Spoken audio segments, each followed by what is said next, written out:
विश्वामित्र के यज्ञ की रक्षा। अब राजकुमार बड़े हो चले थे।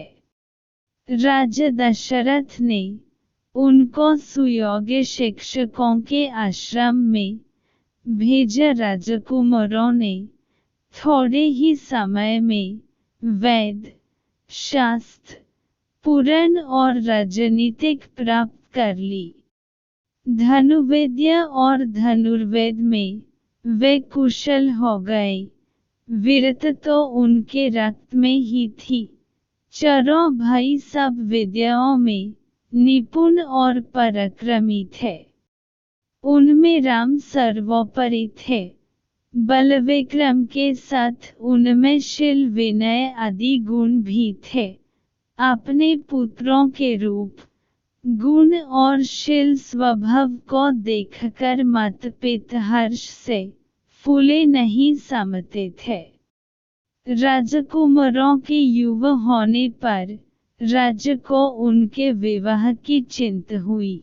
वे इस विषय में एक दिन मंत्रियों और पुरोहित से बातचीत कर ही रहे थे कि द्वारपाल ने समाचार दिया, महाराज, महर्षि विश्वामित्र पधारे। सुनते ही राजा दशरथ सिंहासन छोड़कर उनके स्वागत के लिए आगे बढ़े। राजा ने मुनि को सादर प्रणाम किया, उन्हें उचित आसन पर बैठे और सेवा सत्कार से संतुष्ट किया।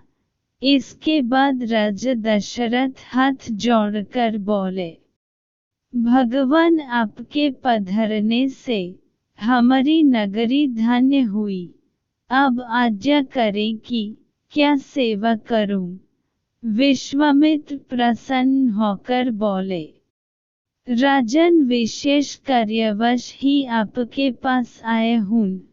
हमारे यज्ञ में राक्षस विघ्न डाल रहे हैं। राक्षस राज रावण के 2 अनुचर मरीच और सुबाहु हमें यज्ञ नहीं करने देते। यज्ञ की रक्षा के लिए हम आपके वीर पुत्र राम को मांगने आए हैं। मेरे साथ उन्हें भेज दीजिए। आप डरे नहीं। राम की भी इसमें भलाई है। मैं आज ही लौट जाना चाहता हूँ। इतना सुनते ही राजा के प्राण सूख गए। वे गिड़गिड़ कर विश्वामित्र से बोले, ऋषिराज, यह आपने कैसी बात कह दी? रावण के सामने तो देवता, दानव, गंधर्व कोई खड़ा भी नहीं हो सकता। उससे वैर मोल लेना हंसी खेल नहीं। मेरा राम तो अभी बालक ही है। मैं अपनी सेना लेकर आपके साथ चलता हूँ और आपके यज्ञ की रक्षा करूँगा। मेरे प्राणप्यारे राम पर कृपा कीजिए। बुढ़ापे में पुत्र वियोग से मुझे दुखी न कीजिए। इतना कहकर राजा विश्वामित्र के चरणों पर गिर पड़े। विश्वामित्र रुष्ट होकर बोले, राजन, आपका आचरण तो रघुवंशियों जैसा नहीं है।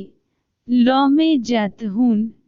तब राजगुरु वशिष्ठ ने राजा को समझाया, महर्षि विश्वामित्र सिद्ध पुरुष हैं, तपस्वी हैं और अनेक गुप्त विद्याओं के पंडित हैं।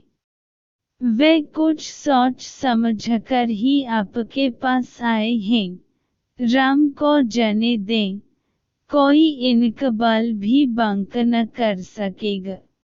तब राजा दशरथ ने राम को विश्वामित्र के हाथ सौंप दिया। लक्ष्मण भी बड़े भाई के साथ चल दिए। लक्ष्मण भी बड़े भाई के साथ चल दिए। विश्वामित्र के पीछे पीछे धनुष बाण लिए दोनों भाई सरयू के किनारे जा रहे थे।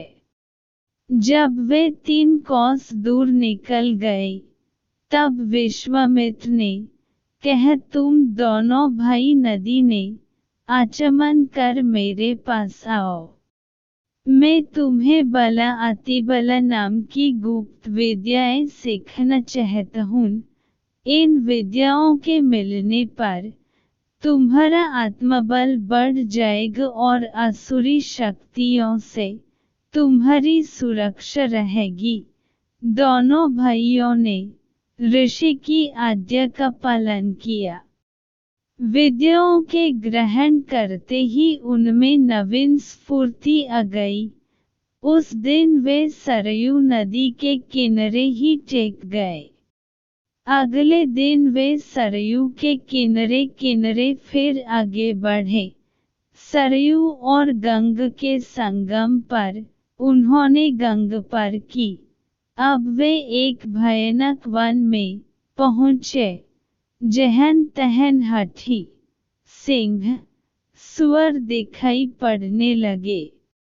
हिंसक पशुओं की आवाज़ों से वन गूंज रहा था। महर्षि विश्वामित्र ने बताया, यहाँ से 2 कोस की दूरी पर तड़क रहती है।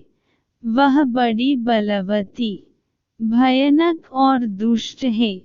उसने अपने पुत्र मरीच की सहायता से यहाँ के जनपदों को उजाड़ दिया है। अब तो यह भयानक वन ही तुम देख रहे हो। आज तुम्हें उसका संहार करना है। स्त्री समझकर उसे छोड़ना ठीक न होगा। श्री राम ने उत्तर दिया, मैं आपकी आज्ञा का अवश्य पालन करूंगा। यह कहकर उन्होंने धनुष की डोरी खींचकर छोड़ दी। उसकी टंकार से दिशाएं गूंज उठीं।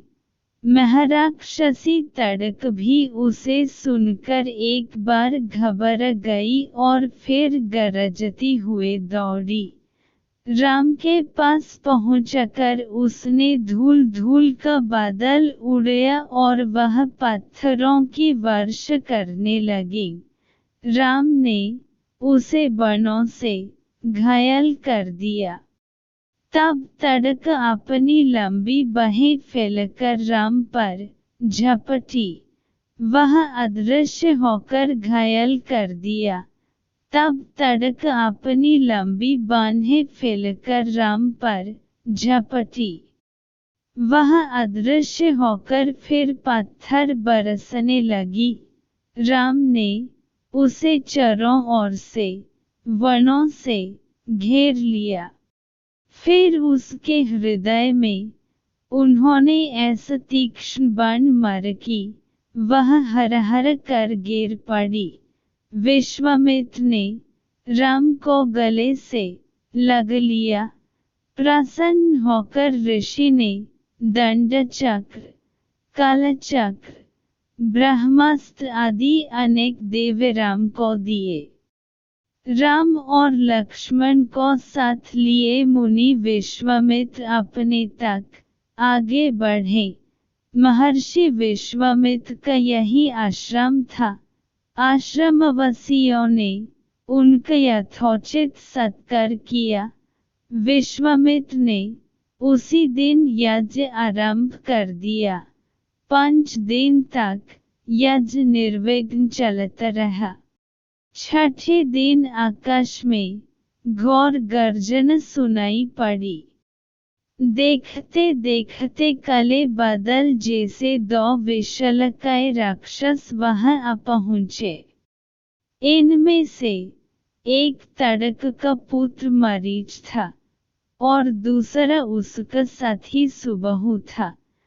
इन राक्षसों के पीछे बहुत बड़ी सेना भी थी। श्री राम ने मरीच पर मानवास्त्र चलाया।